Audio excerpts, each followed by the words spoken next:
Perbedaan itu mesti ada, tetapi bukan perbedaan yang harus kita besar-besarkan. Yang harus kita persatukan adalah persamaannya. Ketika kita masuk dalam salat, imam melihat ke belakang, aqimu sufu, aqimu, berdiri lurus, tegaklah kalian semua. Dan kemudian imam mengatakan, sawu sufufakum, lurus dan rapatkan salat kalian. Fa inna taswiyatas sufuf min tamamis salah atau min iqamatis salah. Ada ya pada riwayat yang lain mengatakan istaw wa tarasu wa suddul khalal.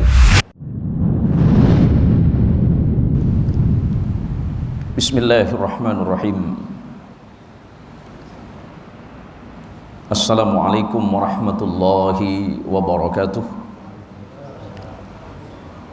Alhamdulillahi rabbil alamin. Alhamdulillahilladzi hadana ilal islam, wassalatu wassalamu ala rasulillah Muhammad ibn Abdullah wa ala alihi wa ashabihi wa mawala wa ba'du. Yang dirahmati Allah, para imam, para pengerusi masjid, saya lupa masjid apa ini? Taman Desa Ilmu. Hampir mirip dengan pesantren saya pertama, namanya Raudhatul Ulum, Taman Ilmu. Para pakcik, makcik, para tuan haji, saudara-saudaraku sekalian yang dirahmati Allah, sebagaimana yang diperkenalkan oleh Tuan Imam kita barusan, nama saya hampir sikit saja. Saya khawatirnya jamaah salah dengar tadi itu. Yang saya takutkan suatu, takutnya beliau panggil saya Ustadz Jin Muhsin. Di mana-mana tempat saya sudah kata, hati-hati nyebutkan nama saya ini. Pelik urusannya. Nanti kalau yang dipanggil kepada yang terhormat, yang mulia Al-Fadil Ustadz Jin Muhsin, terus pertanyaan seriusnya, yang hadir siapa? Kalau yang ceramah jin, yang hadir siapa? Alhamdulillah atas izin Allah dan barakah baginda Nabi Muhammad sallallahu alaihi wasallam. Dalam Mustadraknya, Imam Baihaqi mengingatkan bahwa Allah selepas menciptakan Nabi Allah Adam alaihi salatu wassalam, Allah berfirman kepada Adam, ya Adam, laula Muhammad ma khalaqtuka. Kalau bukan seandainya karena kemuliaan Muhammad sallallahu alaihi wasallam, tak mungkin aku menciptakan engkau wahai Adam. Artinya bahwa hadirnya kita di masjid yang mulia ini, bahkan penciptaan kita semuanya karena kemuliaan Nabi kita Muhammad sallallahu alaihi wasallam. Jika seandainya Allah tidak menciptakan Nabi Allah Adam, datuk nenek datuk moyang kita, maka niscaya tidak akan turun sampai kepada kita hari ini. Maka hal yang paling penting bagi kita semuanya, para tuan-tuan yang dirahmati Allah, sebelumnya izinkan saya jika nanti dalam penyampaian saya banyak bahasa yang kurang bersetuju, karena saya ini berasal dari kota Pontianak, tapi bukan keturunan Pontianak. Ya, saya dari Pontianak, daripada kota Pontianak, negara bahagian Kalimantan Barat, Indonesia. Atas izin Allah, saya hadir ke Kuching, Sarawak ini kali kedua. Kemarin bulan Ogos saya hadir, dan insya Allah hari ini adalah kali kedua, dan insya Allah nanti di hujung bulan 11 saya hadir kembali di bulan November. Apa yang mau saya sampaikan pada malam hari ini adalah bahwa nikmat terbesar dalam hidup kita adalah iman kita kepada Allah. Sayyidina Umar Ibn Al-Khattab mengingatkan, semulia apapun dirimu di hadapan manusia yang lain, setinggi apapun derajatmu di antara manusia, sekaya apapun di antara orang-orang yang lain, maka niscaya jika engkau tidak beriman kepada Allah, engkau adalah makhluk yang paling hina dalam pandangan Allah. Maka bersyukurlah kita kepada Allah malam ini, saat ini, masa ini, kita masih diperkenankan memiliki iman kepada Allah Azza wa Jalla wa Ala. Iman adalah pokok perkara yang paling mahal. Seberapapun harta yang kita punya tidak akan mampu membeli sepotong iman itu. Maka bersyukurlah kepada Allah. Alhamdulillah ala ni'matil iman wal Islam. Terima kasih ya Allah, syukur atasmu ya Allah, karena Engkau masih memperkenankan kami memiliki iman dan Islam kepada Engkau ya Allah. Maka oleh sebab itu para jamaah, para tuan-tuan haji, para pakcik makcik yang dirahmati Allah Subhanahu wa taala, alangkah berbahagianya orang-orang yang beriman kepada Allah, kemudian dia taat dan patuh kepada perintah Allah. Setiap saat hatinya selalu terpaut kepada Allah, telinganya selalu merasa bahwa dia sedang mendengarkan ayat-ayat Allah, pandangan matanya dia selalu memandang itu karena Allah, bukan karena yang lain. Ucapan yang dia keluarkan, kalimat yang dia ucapkan karena Allah, maka setiap ucapan yang keluar karena Allah, niscaya lisannya itu selalu terjaga dari ucapan-ucapan yang tidak bermanfaat. Jika dia sadar bahwa tangannya itu digerakkan oleh Allah, maka tangannya niscaya dia akan berbuat kepada sesuatu yang mendatangkan ridha Allah. Ketika dia sadar bahwa kaki yang melangkah itu karena Allah, maka setiap langkah kaki yang dilakukan selalu diusahakan untuk mendapatkan ridha dari Allah Subhanahu wa taala. Kelak di yaumil qiyamah kita bisa saling menyaksikan di hadapan Allah bahwa pada malam ini hari Ahad. Ini hebatnya orang Malaysia, Pak. Orang Malaysia sampai hari ini masih menyebut kata Ahad. Orang Indonesia sejak tahun 70 lampau sudah berubah dari Ahad jadi Minggu. Padahal hari yang lain masih normal. Minggu, Itsnin, Thalatha, Rabu, Khamis, Jumaat, Sabtu. Tapi yang pelik satu, ngapa Ahad jadi Minggu? Tak tahulah sejarahnya macam mana. Nanti saya ungkap pun payah pula nanti. Oleh karenanya para jamaah sekalian dirahmati Allah Subhanahu wa taala, orang-orang yang datang di majlis ilmu itu, yang menuntut ilmu itu, Allah muliakan dirinya. Maka mudah-mudahan yang hadir di masjid yang mulia ini, kita termasuk salah satu di antara orang-orang yang dimuliakan Allah Subhanahu wa taala. Allah menyebutkan di dalam Al-Qur'an, Bismillahirrahmanirrahim, yarfa'illahu alladhina amanu minkum walladzina utul ilma darajat. Allah mesti mengangkat derajat manusia-manusia di antara kalian. Siapa mereka? Pertama orang yang berilmu, pertama orang yang beriman kepada Allah, yang memiliki iman yang kuat kepada Allah. La syakkah, la raibah, tidak ada keraguan, tidak ada syak wa sangka di dalam hatinya, di dalam dirinya, bahwa yang menciptakan dirinya adalah Allah, yang menghidupkan dirinya adalah Allah, yang memberikan dia rezeki adalah Allah, yang mematikan kemudian menghidupkan kembali adalah Allah. Setiap perilaku yang dia lakukan semuanya karena Allah. Maka alangkah bahagianya, yang pertama orang-orang yang beriman kepada Allah. Yang kedua, walladzina utul ilma darajat. Yang kedua, orang-orang yang Allah berikan ilmu di dalam hatinya. Perbedaannya beberapa derajat di antara makhluk-makhluk Allah yang lain. Setiap saya sholat di beberapa masjid, karena hari ini adalah hari yang keempat saya di Kuching ini, para imam-imam kita suaranya luar biasa. Saya merasakan nikmat sholat. Saya bukan nak cerita masjid saya di kampung saya di Indonesia, taklah. Hebatnya di Malaysia ini yang tampil ini imam-imam muda semuanya. Imam-imam muda. Kau di kampung saya, Pak Cik, yang udah 70 tahun ke atas. Jadi pas baca surah lebih banyak batuk dibandingkan ayatnya. Kesal kadang saya.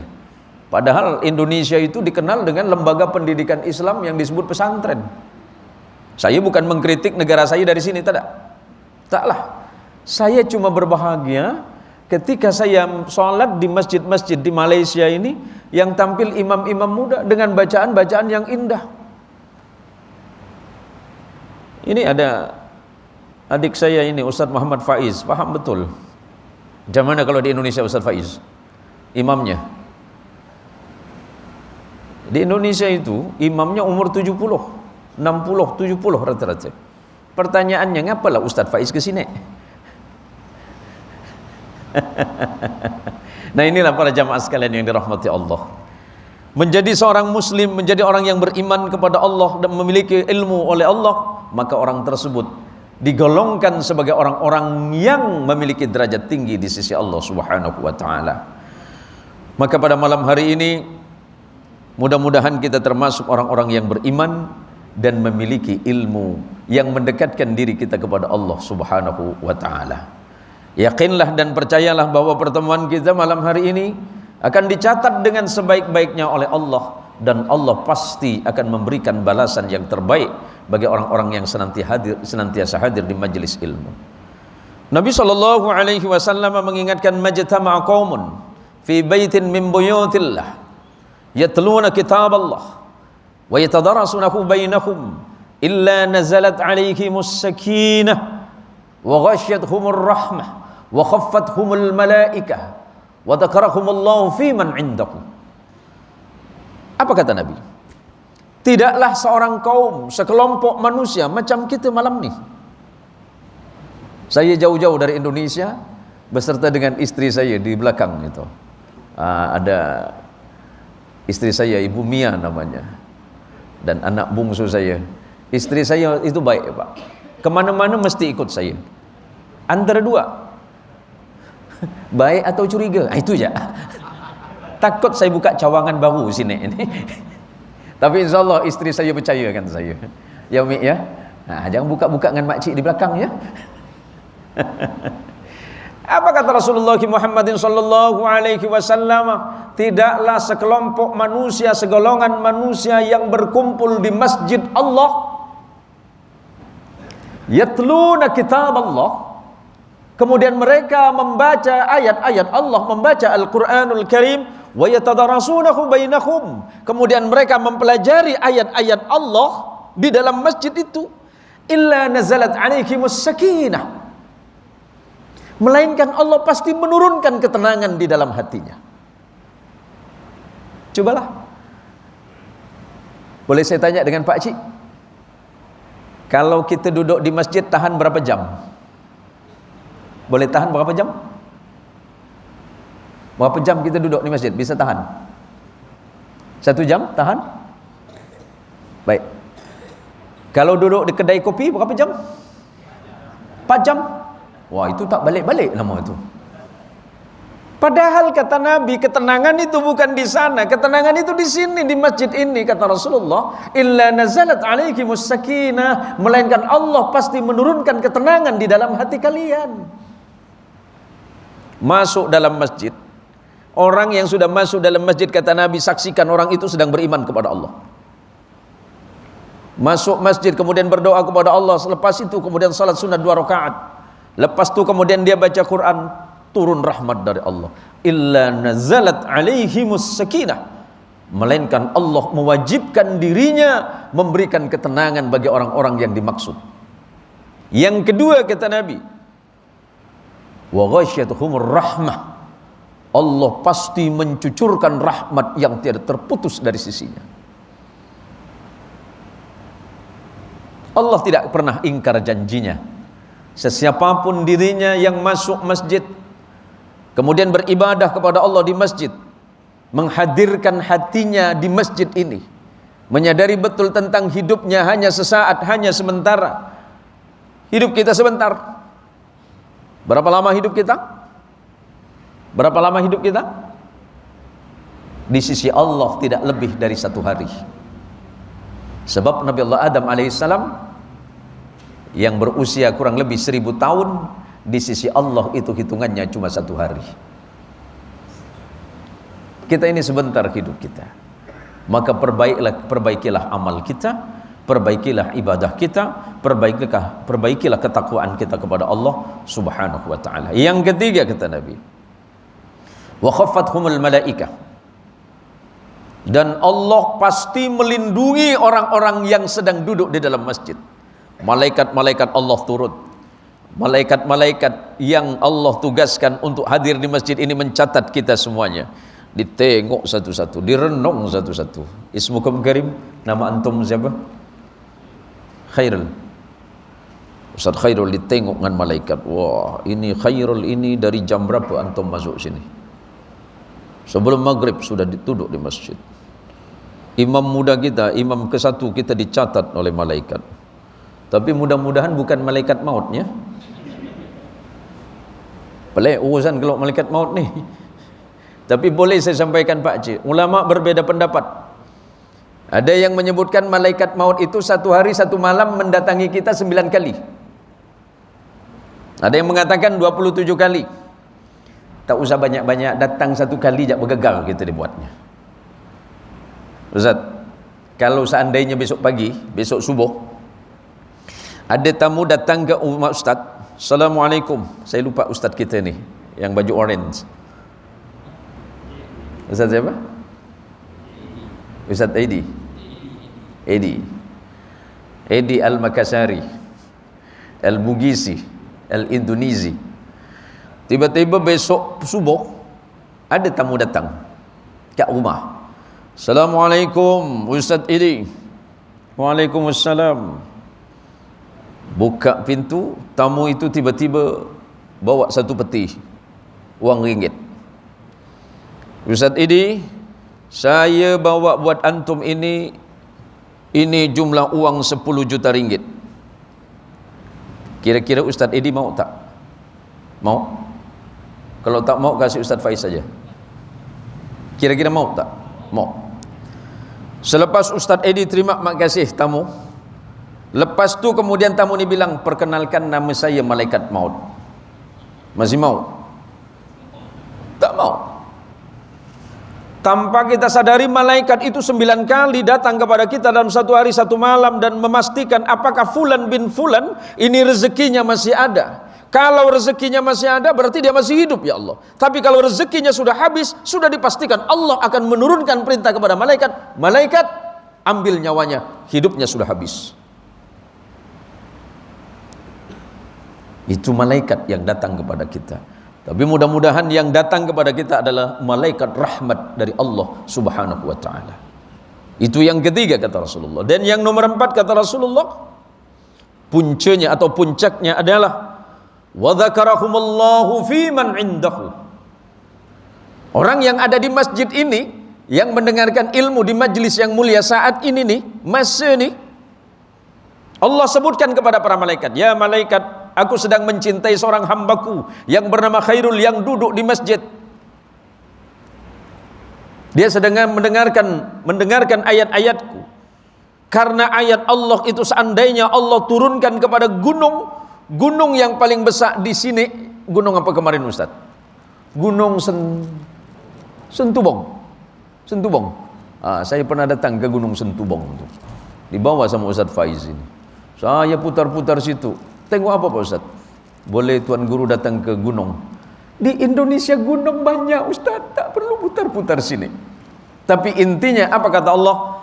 Lau anzalna hadzal Qur'ana ala jabalin la ra'aitahu khashi'an mutasaddian min khasyatillah wa tilkal amthalu nadribuha lin-nasi la'allahum yatafakkarun. Kalau seandainya Allah menurunkan 1 ayat sahaja, Allah turunkan Bismillahirrahmanirrahim kepada gunung, gunungnya meletus. Kalau Allah turunkan 1 ayat saja, Alif Lam Mim, gunungnya meletus.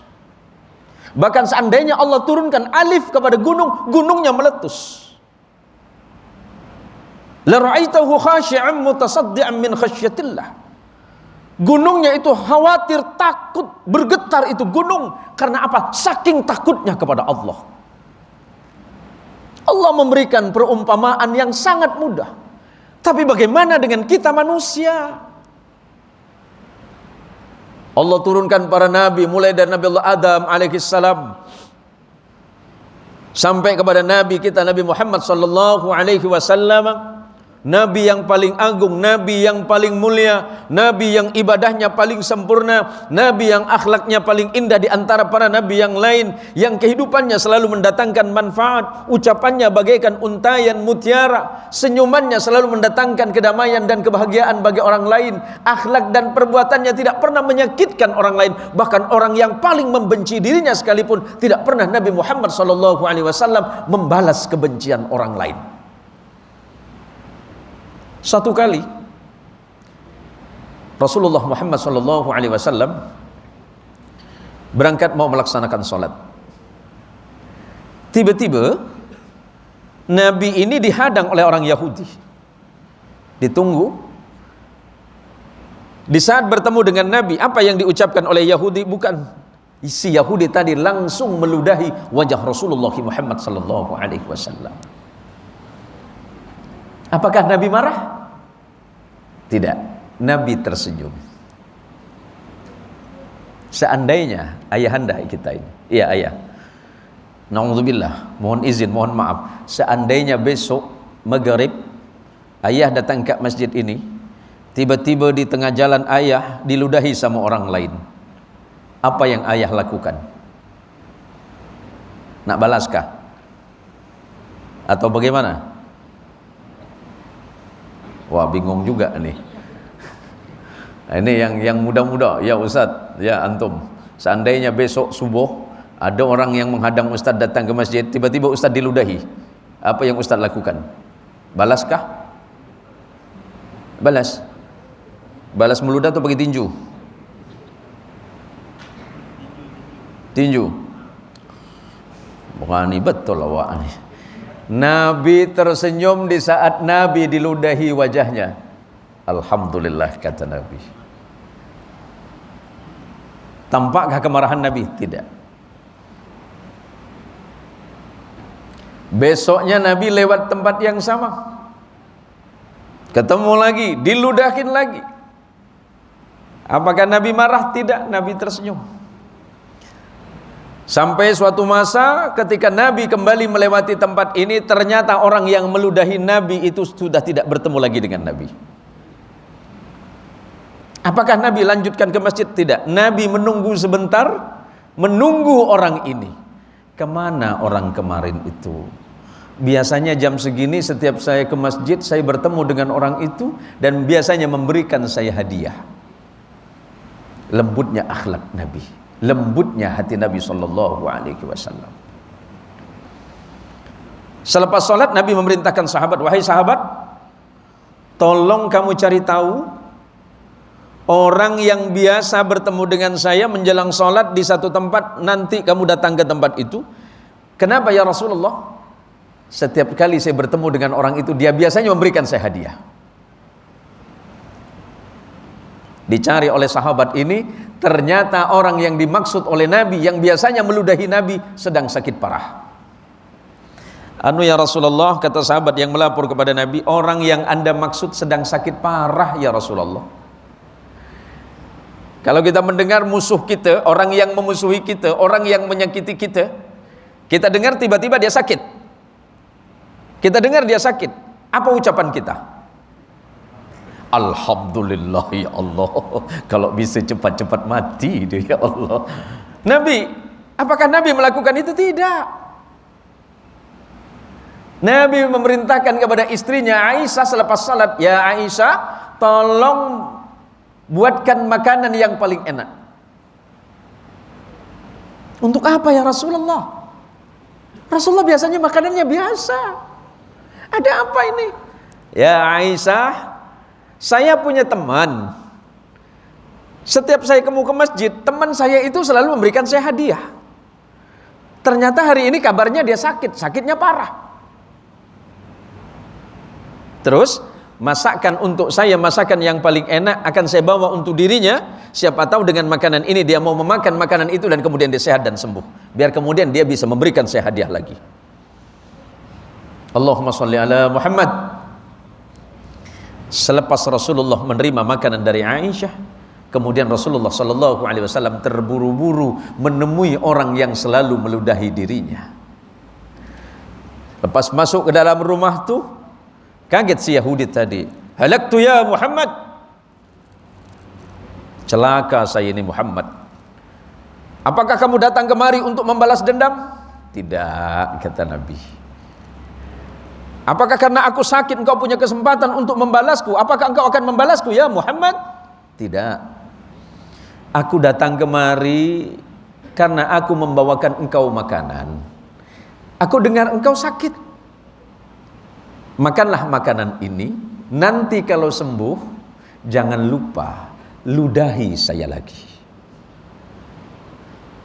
Adakah imam kita macam itu? Ada? Adakah hati kita seperti itu? Ada? Yakin tidak akan pernah ada. Maka Allah memuji beliau, wa innaka la'ala khuluqin 'azim. Sesungguhnya pada dirimu ya Muhammad terdapat akhlak yang paling agung dan paling mulia. Kita ini adalah umat baginda Rasulullah Muhammadin sallallahu alaihi wasallam. Salah satu ciri dari orang yang berakhlak, yang memiliki adab yang baik adalah saya berbahagia berhadapan dengan para jamaah, dengan para pakcik makcik. Saudara-saudara para jamaah yang dirahmati Allah. Saya tidak merasa lebih pintar dari saudara. Saya tidak merasa lebih alim dibandingkan dengan saudara. Saya tidak merasa lebih tahu dibandingkan dengan antum semuanya. Tetapi ketika antum semuanya hadir, ketika saudara hadir mau mendengarkan ayat-ayat Allah, mau mendengarkan nasihat-nasihat Rasulullah Muhammad sallallahu alaihi wasallam, menunjukkan bahwa Anda adalah orang yang berakhlak dan memiliki adab yang sangat tinggi. Walaupun nasihat yang keluar dari lidah saya yang tidak baik, walaupun kalimat itu keluar dari hati saya yang tidak baik, tetapi ketika Anda menerima itu dengan keikhlasan dan kebaikan hati, sesungguhnya Anda termasuk orang-orang yang memiliki adab dalam pandangan Allah Subhanahu wa taala. Al-Imam Ibnul Mubarak mengingatkan, nahnu ila qalilim minal adab ahwaju minna ila katsirin minal ilmi. Aku lebih membutuhkan orang yang memiliki adab walaupun sedikit dibandingkan dengan orang yang memiliki kealiman dan ilmu yang banyak tapi dia tidak memiliki adab sedikit pun. Kalau bicara soal ilmu, iblis itu paling berilmu. Makhluk Allah yang paling alim tentu Rasulullah Muhammad sallallahu alaihi wasallam. Dan yang kedua itu iblis. Berhati-hatilah dengan orang-orang yang berilmu. Iblis tidak akan pernah merusak ilmu saudara. Cukuplah Anda merasa lebih hebat dibandingkan dengan orang lain, maka saat itulah iblis berkata, sungguh hari ini aku tidak butuh untuk merusak hatimu karena dirimu sudah rusak.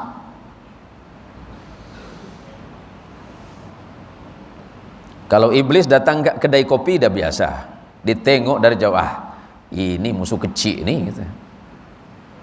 Yang bahaya tuh para imam.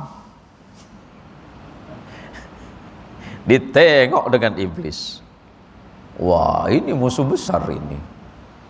Tapi iblis tidak punya cara. Iblis cukup menyentuh hatinya saja. Dalam kitab Talbisu Iblis dijelaskan bahwa iblis itu tidak perlu menggoda orang berilmu, cukup ditimbulkan dalam hatinya sedikit kibir, rasa sombong sedikit saja, sentil sedikit saja. La yadkhulul jannata man kana fi qalbihi, tidak bakal masuk surga sesiapapun sahaja yang di dalam hatinya mithqala dzarratin min kibir, sekecil biji dzarrah dari rasa kesombongan. Iblis itu yang bernama Izazil dulu imamnya para malaikat. 5.000 tahun dia sujud kepada Allah. Izazil itu waktu di surga 5.000 tahun sujud kepada Allah. Proses penciptaan Adam dia tahu. Proses turunnya Al-Quran iblis tahu. Proses turunnya hadis dan Rasulullah menyampaikan hadis, iblis tahu. Al-Quran yang turun atau asbabun nuzulnya iblis tahu. Asbabul wurudnya hadis, sebab-sebab keluarnya hadis Nabi, iblis tahu. Jadi iblis tidak akan merusak orang-orang yang beriman itu dengan amalia yang buruk. Cukup disentil saja dalam hatinya sedikit kesombongan, maka iblis akan berkata, tak perlu aku payah-payah menggoda engkau, karena engkau sama dengan aku, kata iblis. Boleh kita menjadi orang salih, tetapi jangan pernah memandang orang lain itu buruk. Boleh kita menjadi taat kepada Allah, tetapi jangan pernah memandang orang lain dan menganggap mereka murtad. Boleh kita ini menjadi hamba Allah yang taat, tapi jangan pernah melihat orang lain sebagai orang yang syirik kepada Allah. Boleh lidahmu engkau basahi dengan bacaan zikir dan Al-Quran, tetapi yang paling bahaya adalah ketika lidahmu masih mengumpat dan menghina saudaramu yang sedang bermaksiat. Kita bisa menghindarkan diri dari perbuatan maksiat kepada Allah, tetapi ketika kita melihat orang lain yang sedang bermaksiat dan kemudian menghina orang yang bermaksiat, mengata-ngatai orang yang bermaksiat, membenci orang yang bermaksiat, pada saat itulah kita tidak lebih baik dibandingkan dengan dirinya. Kita boleh membenci kekafirannya, tetapi bukan kepada orangnya. Kita boleh benci kepada perbuatan maksiat, tetapi bukan kepada orangnya. Justru kalau ada orang yang seperti itu, doakan kepada Allah. Ya Allah, berikanlah hidayah kepada dirinya, bukakan pintu hatinya ya Allah, karena dia adalah saudaraku ya Allah. Dia masih mengucapkan 2 kalimat syahadat ya Allah, walaupun hanya sedikit berbeda denganku, tapi dia bukan musuhku ya Allah. Musuh utama kita adalah kesombongan kita kepada Allah Azza wa Jalla. Maka majelis ilmu, ketika ada majelis ilmu kemudian kita datang, sebenarnya Allah menginginkan kita menjadi orang baik. Sebab kata Nabi SAW, "Man yuridillahu bihi khairan yufaqihu fiddin." Barang siapa saja yang Allah menginginkan kebaikan bagi dirinya, Allah jadikan dia orang faqih dalam beragama. Siapa orang-orang yang faqih? Faham. Siapa orang yang faham dalam beragama? Walaupun dia alim, walaupun dia pintar, tapi masih mau mendengarkan nasihat dari orang lain, sebenarnya dia orang yang tengah faqih dalam beragama. Belajarlah kepada imam-imam terdahulu, betapa indahnya dan mulianya akhlak para ulama-ulama terdahulu. Ada seorang ulama yang bernama Imam Ahmad ibnu Hanbal, murid dari Imam Syafi'i. Imam Ahmad ibnu Hanbal, pendiri madhab Hambali, beliau menghafalkan hadis kurang lebih 1 juta hadis. Subhanallah, sampai hari ini belum pernah ada manusia yang paling cerdas dibandingkan dengan Imam Ahmad bin Hanbal di bidang ilmu hadis. Padahal Imam Ahmad bin Hanbal berguru kepada Imam Syafi'i, gurunya Imam Muhammad bin Idris Asy-Syafi'i. Ketika Imam Ahmad bin Hanbal diupayakan untuk berbeda dengan gurunya, berapa menit lagi waktu saya tuan?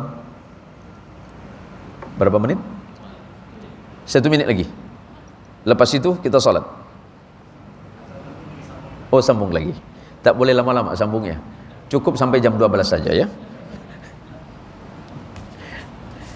Jadi apa? Bagaimana dengan Imam Syafi'i? Apa kata Imam Ahmad bin Hanbal? Di dunia ini tidak ada orang yang lebih faqih di dalam ilmu fikih selain daripada guruku yang bernama Muhammad bin Idris Asy-Syafi'i. Tapi ketika sang guru ditanya, "Wahai Syafi'i, bagaimana dengan Ahmad bin Hanbal muridmu?" Beliau mengatakan, di dunia ini tidak ada orang yang paling alim di bidang ilmu hadis selain dari Ahmad bin Hanbal, padahal itu muridnya. Itulah adabnya orang-orang yang berilmu kepada Allah Subhanahu wa taala. Kita rehat sekejap, kita mendengarkan azan Isya, dan insyaallah kita sambung kembali. Allahumma shalli ala Muhammad. Mati Allah, para pengurusi dan para jamaah yang berbahagia. Alangkah indahnya panggilan Allah yang setiap kita 5 waktu dalam sehari kita dipanggil Allah dengan panggilan yang paling indah. Tidak ada panggilan yang lebih baik dibandingkan dengan panggilan azan. Allah memanggil hati kita dengan panggilan kasih sayang. Maka kenapa kita menolak itu semuanya? Padahal Allah menginginkan kita menjadi orang yang baik. Allah menginginkan kita menjadi orang yang sempurna. Allah menginginkan kita hidup dengan baik, penuh kebahagiaan, penuh ketenangan, agar dalam menjalankan hidup dan kehidupan ini senantiasa berada di dalam ridha Allah. Selepas kita mendengarkan azan, kita pasti berdoa kepada Allah, Allahumma rabb hadhihi da'awati tammah. Artinya bahwa azan adalah panggilan yang paling sempurna. Panggilan azan adalah panggilan yang paling baik. Allah masih memanggil kita dengan panggilan-panggilan yang santun. Bagaimana seandainya Allah memanggil kita dengan panggilan yang lain? Ada gempa bumi, ada gunung meletus, ada banjir, ada bencana alam. Kalau bencana alam sini menyebutnya apa? Bencana alam sama. Nah, masalahnya kemarin di border, awal saya masuk bulan Agustus, saya dibuat kaget, Pak. Sama petugas immigration saya diminta buka topeng wajah, topeng muka. Nah, topeng muka ya. Apa petugas bilang? Topeng muka. Saya bilang dengan petugas, saya nggak pakai topeng, Tuan. Muka saya asli. Bukan, topeng muka. Yang mana? Yang awak pakai. Oh, masker. Padahal kita ini satu rumpun. Kita satu rumpun budaya, satu rumpun bahasa, bahkan yang paling indah adalah kita satu akidah. Sesiapapun dirinya yang mengucapkan kalimat la ilaha illallah, dia saudaramu. Karena setiap mukmin, seluruh mukmin di ujung manapun, dia adalah saudaramu. Innamal mu'minuna ikhwatum fa aslihu baina akhawaykum. Sesama orang beriman hakikinya dia adalah saudaramu. Yang lahir dengan warna kulit putih dia bersaudara dengan yang kulit hitam. Yang berbadan tinggi dia bersaudara dengan yang berbadan tidak tinggi. Yang gagah dia adalah saudara bagi yang lemah. Yang kaya dia adalah saudara bagi yang miskin. Para pejabat itu adalah saudara bagi rakyatnya.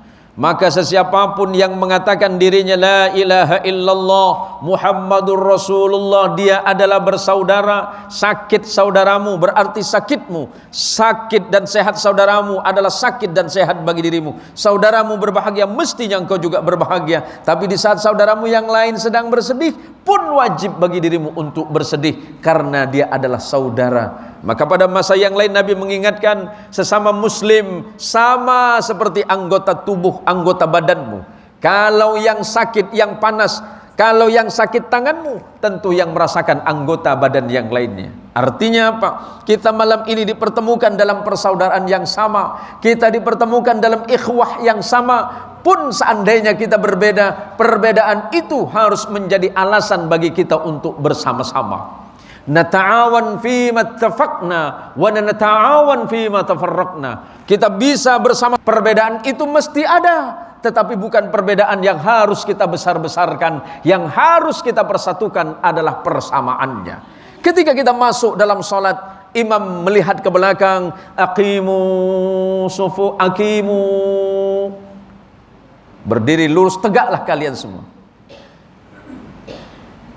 Dan kemudian imam mengatakan, sawu sufufakum, lurus dan rapatkan salat kalian. Fa inna taswiyatas sufuf min tamamis salah atau min iqamatis salah. Ada ya pada riwayat yang lain mengatakan istaw wa tarasu wa suddul khalal.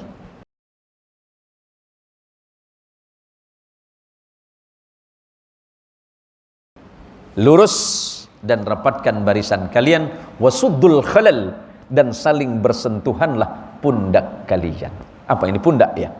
Apa ini? Bahu kalian. Bahu kalian harus bersentuhan.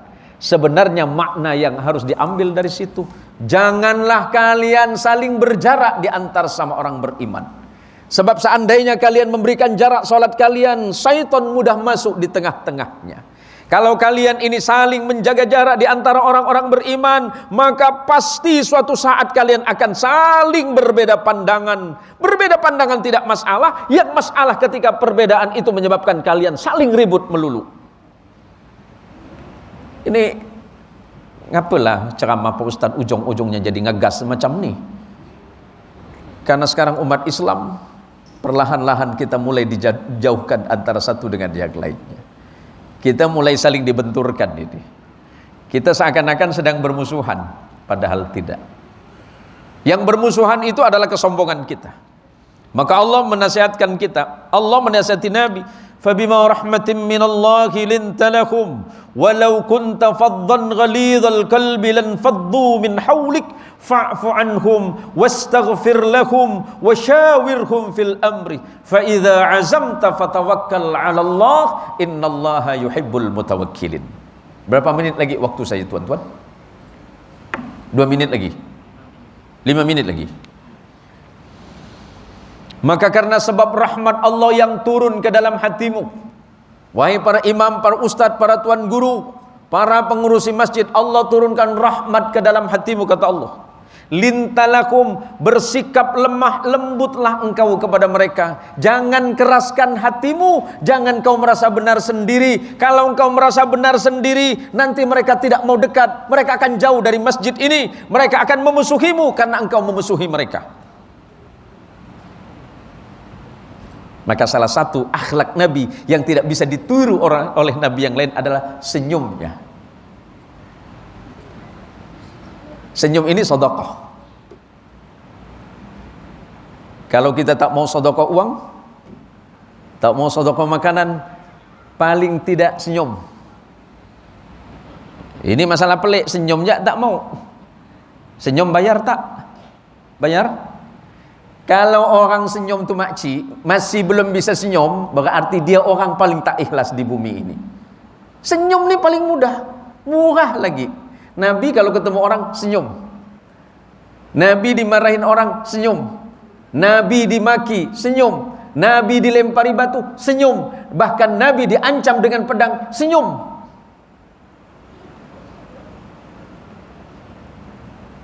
Kita ni kadang-kadang nengok orang lain tu dah mulai beramak muka. Orang sini kata apa beramak ni? Orang Melayu Pontianak bilang, apa? Apa? Orang sini kata apa? Geram. Nengok orang tu menci yak mulut. Maka kata Allah, فَبِمَا رَحْمَةٍ مِّنَ اللَّهِ لِنْتَ لَهُمْ, karena sebab rahmat dari Allah semata, maka lembutkanlah hatimu kepada mereka. Kalau engkau keraskan hatimu ya Muhammad, mereka akan berlari jauh darimu. Wahai para guru, para imam, kalau ada jamaah engkau itu yang tak baik, jangan kau musuhi mereka, kata Allah, tapi dekati mereka. Jawab pula ustadznya, iya ya Allah, sehari 2 hari saya sabar, ini udah sebulan ya Allah.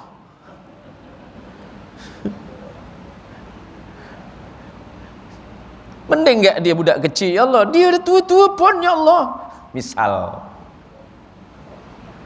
fa'fu anhum, kata Allah, maafkan mereka. Kalau ada orang berbuat salah dengan kita, maafkan. Bahkan akhlak Nabi itu sebelum orang minta maaf sudah dimaafkan. Orang lain berbuat salah dengan Nabi sudah dimaafkan, belum minta maaf sudah dimaafkan. Wastaghfir lahum, mohonkan ampunan kepada Allah kesalahan orang lain.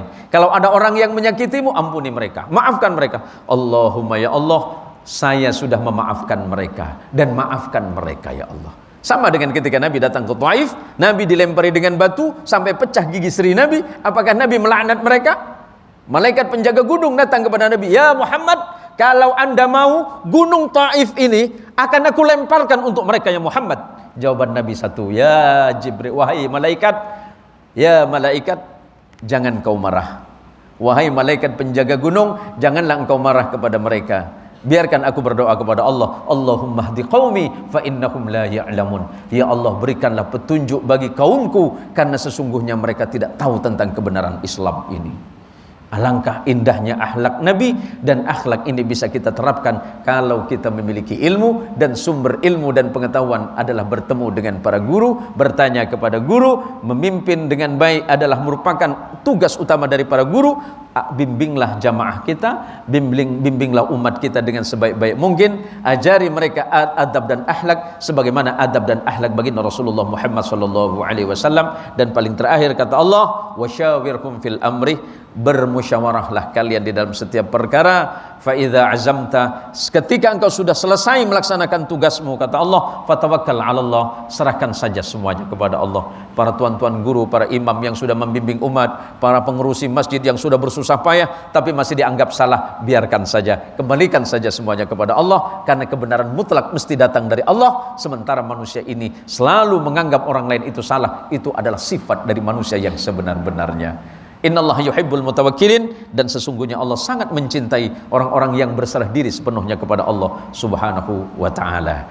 Terima kasih para tuan-tuan guru, para imam, para pengurusi masjid, para pakcik-makcik yang sudah hadir pada kesempatan yang sangat mulia ini. Dan insyaallah besok subuh kita di Pesantren Tahfidz Al-Makki, insyaallah kita kuliah subuh, dan insyaallah jadwal terakhir saya di Kota Kuching ini insyaallah malam Jumat terakhir, karena saya harus pulang ke Indonesia untuk menyelesaikan program di bulan Oktober, dan insyaallah nanti November jika Allah memanjangkan usia, insyaallah kita pasti bertemu kembali. Terima kasih atas waktu dan kesempatannya. Semoga Allah merahmati anda semuanya. Hayyakumullah. Semoga Allah memberikan kehidupan yang baik, Allah berikan rezeki yang halal, Allah turunkan rahmat dan ketenangan bagi kita, Allah jadikan anak keturunan kita anak yang saleh dan salihah. Alhamdulillahirabbil alamin, wassalatu wassalamu ala ibadikal mustafa Muhammadin sallallahu alaihi wasallam. Allahumma ya Allah ya alimus sirri wa afa, 'allimna mimma jahilna, 'allimna mimma jahilna, 'allimna mimma jahilna, wa dhakkirna mimma nasina. Allahumma arzuqna imanan daiman wa yaqinan sadiqan wa qalban khashi'a wa qalban khashi'a wa qalban khashi'a wa 'ilman nafi'a wa 'amalan mutaqabbala wa rizqan halalan tayyiban mubaraka. Allahumma ijma'na fi zumrati nabiyyika Muhammadin sallallahu alaihi wasallam fi yaumil qiyamah. Allahumma ijma'na ma'a Rasulillah fi yaumil qiyamah. Allahumma ijma'na fi zumrati nabiyyika Muhammadin sallallahu alaihi wasallam fi yaumil qiyamah, fi yaumi hasyratika wan nadamah, fi yaumil ladzi la yanfa'u malun wala banun illa man atallaha biqalbin salim, ya akramal akramin wa ya ajwadal ajwadin ya ilahal alamin. Allahumma rabbana atina fid dunya hasanah wa fil akhirati hasanah wa qina adzabannar. Wa sallallahu ala rasulika wa nabiyyika Muhammadil Mustafa sallallahu alaihi wasallam bi fadli subhana rabbika rabbil izzati amma yasifun wa salamun alal mursalin walhamdulillahi rabbil alamin. Hadanallahu wa iyyakum ajma'in, wallahu al-muwaffiq ila aqwamit thariq. Assalamu alaikum warahmatullahi wabarakatuh.